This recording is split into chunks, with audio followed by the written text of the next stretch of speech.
பொதுத்துறை நிறுவனமான LICயின் இணையதள முகப்பு திடீரென முழுவதுமாக ஹிந்திக்கு மாறியதால் முதலமைச்சர் ஸ்டாலின், அதிமுக பொதுச் செயலாளர் எடப்பாடி பழனிசாமி உள்ளிட்டோர் கடும் கண்டனம் தெரிவித்த நிலையில் பல மணி நேரத்திற்கு பிறகு கோளாறு சீரானதாக LIC அறிவித்தது.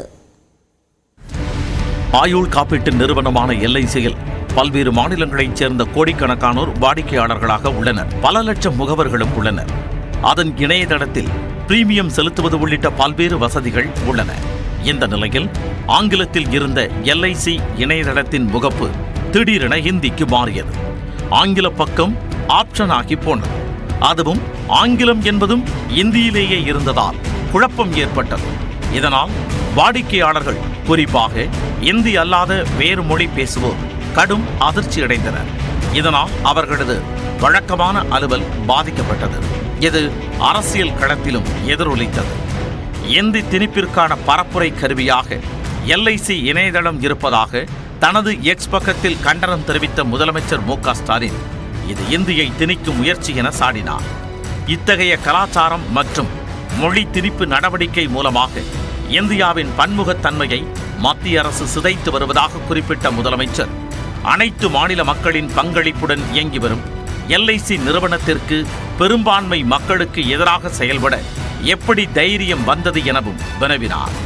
இது தொடர்பாக கண்டனத்தை பதிவு செய்த அதிமுக பொதுச் செயலாளர் எடப்பாடி பழனிசாமி, இந்தியை திணிக்கலாம் என்ற முனைப்பிலேயே மத்திய அரசு செயல்படுவதாகவும், எங்கு எதில் எப்படி இந்தியை திணிக்கலாம் என்ற முனைப்பிலேயே மத்திய அரசு செயல்படுவது கண்டனத்திற்குரியது என்றும் அறிக்கையில் குறிப்பிட்டிருந்தார்.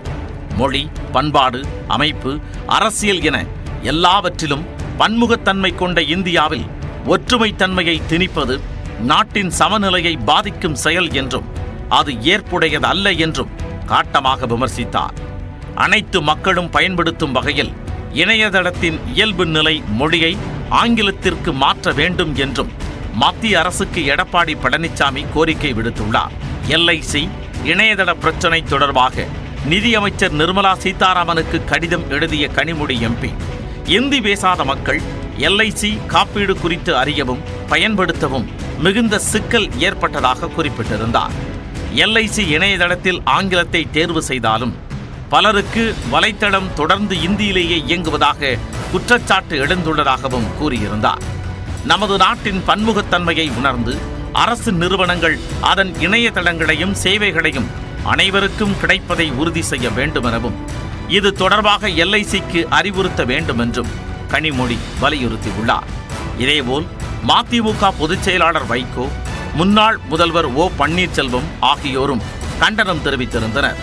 இந்நிலையில் பல மணி நேரத்திற்கு பிறகு X தளத்தில் தகவல் பதிவிட்டிருந்த LIC தொழில்நுட்ப காரணமாக இப்பிரச்சனை ஏற்பட்டதாகவும் சீர் செய்யப்பட்டதாகவும் விளக்கமளித்தது. அப்போதும் இந்தியே காட்டியதால் நெட்டிசன்கள் குழம்பினர். பின்னர் ஒரு வழியாக இந்தி பிரச்சனைக்கு LIC இரவில் முற்றுப்புள்ளி வைத்தது.